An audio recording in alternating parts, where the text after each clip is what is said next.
और पिछले काफी दिनों से दिखा जा रहा था कि केंद्र के मंत्री जैसे कह रहे थे संजय कि केंद्र से मंत्री आते थे, कांग्रेस के मंत्री आके रमन सिंह सरकार की तारीफ कर रहे थे।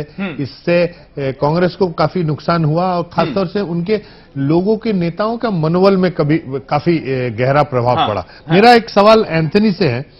एंथनी, आप बीजेपी के मनोज देव से एक सवाल पूछिए। इतने दिन तक बीजेपी वाले भी कह रहे थे कि राहुल इमोशनल कार्ड खेल रहे हैं, इमोशनल। आज अचानक मोदी को क्या हो गया कि उन्होंने भी वो तुरुप का तिक्का मारा कि मेरे को मारने की थी और मेरे जान को खतरा है वगैरह वगैरह, पटना रैली में ब्लास्ट का जिक्र करना, ये किस रणनीति का हिस्सा है? जिस तरीके से लगातार इमोशनल की बात की जा रही थी कि घटने के क्रम के बाद, और कांग्रेस इमोशनल का बात की जा रही थी, अब मोदी भी कह रहे हैं कि मेरी जान को खतरा है, वो भी इमोशनल की बात कर रहे हैं। ये किस तरीके का राजनीतिक स्टंट है? देखिए, ये जो खतरा वाली बात है, मैं समझ रहा बस्तर के खतरा वाली का स्थिति तो नहीं है, ये राष्ट्रीय परिदृश्य में है। और जो बाहर के आतंकवादी हैं वो खतरा हो सकता है, ISI वाला मामला हो सकता है। और चूंकि अभी आप 4-6 महीना बाद लोकसभा का चुनाव है और ये चुनाव का गणित ही ज्यादा दिखता है इसमें, और क्योंकि दोनों राष्ट्रीय नेता हैं, तो मैं भी मानता हूं कि सतर्क तो दोनों को रहना चाहिए, दोनों पार्टियों को रहना चाहिए, दोनों नेताओं को रहना चाहिए। एंथनी, एक चीज और पूछ लीजिए। एंथनी, इनसे जरा एक चीज पूछ लीजिए, इसको चर्चा के दौरान मैं पहले उठाना चाह रहा था।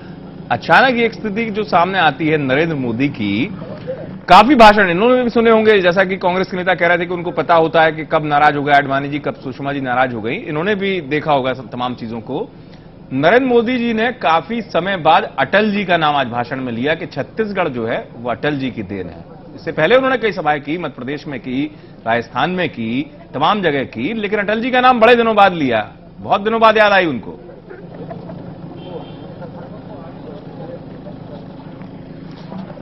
से इससे पहले भी मोदी अपनी सभाएं ले चुके हैं और हमेशा अलग अलग नेताओं के नाम लेते हैं, लेकिन इस बार अटल जी को फोकस किया उन्होंने, छत्तीसगढ़ बनाने में उनका योगदान बताया उन्होंने, और तमाम जो विभाजन की बात की उन्होंने कि मध्य प्रदेश को विभाजन करके छत्तीसगढ़ बनाने में उनका बहुत बड़ा हाथ था। लगातार इतना फोकस करना अटल जी को अभी अचानक, आपको क्या लगता है? नहीं, निश्चित रूप से NDA की जो अटल सरकार है, हमारे आडवाणी जी ने और अटल जी ने छत्तीसगढ़ बनाया और इसका श्रेय तो अटल जी को जाता है। हम हमेशा याद रखेंगे पूरी छत्तीसगढ़। चलिए, लेकिन वो श्रेय की याद करवाती, बहुत कम समय मेरे पास बचा हुआ है संजय, बहुत कम 20 सेकंड में मैं पूछूंगा, बहुत कम समय। एंथनी, आपको रोक रहा हूं, यहाँ पे बहुत कम समय बचा हुआ। संजय देवे जी, 20 सेकंड में, मतलब बहुत कम, बहुत संक्षेप में आप बोल दीजिए। नरेंद्र मोदी बनाम सोनिया गांधी जो सभाएं हुई है, इससे कुछ सियासी फिजा बदलेगी? बहुत संक्षेप में।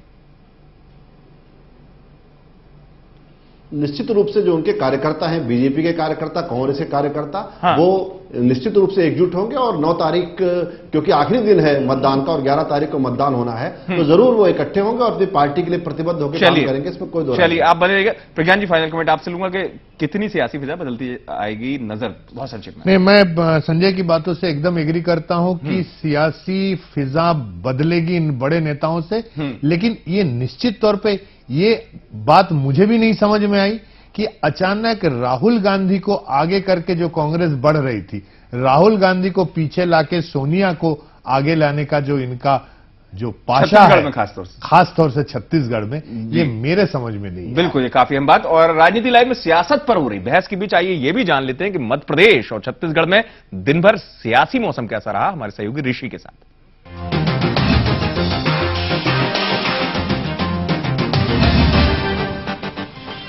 नमस्कार। टिकट बंटवारों के बाद हो रही सियासी उठापटक के बीच हाजिर हूं मैं ऋषि। अगले 2 मिनट बताएंगे कैसा रहा प्रदेश का आज सियासी मौसम। सबसे पहले रुख जगदलपुर का। छत्तीसगढ़ में चुनाव की तारीख नजदीक आते ही चुनावी सभाओं के साथ ही प्रदेश में सियासी दिग्गजों की भी बाढ़ सी आ गई है। प्रदेश के कोने कोने में जाकर ये दिग्गज तूफानी दौरे कर रहे हैं। जगदलपुर में बीजेपी के PM in waiting Narendra Modi ने एक चुनावी सभा को संबोधित किया। मोदी को सुनने के लिए यहां भीड़ का सैलाब उमड़ आया।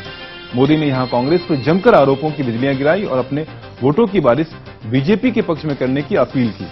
अब रुख कोंडा गांव का। 10 साल से सत्ता के सूखे को झेल रही कांग्रेस ने अपने ऊपर वोटों की ज्यादा बारिश करने के लिए पूरी ताकत लगा दी है। इसलिए कांग्रेस भी अपने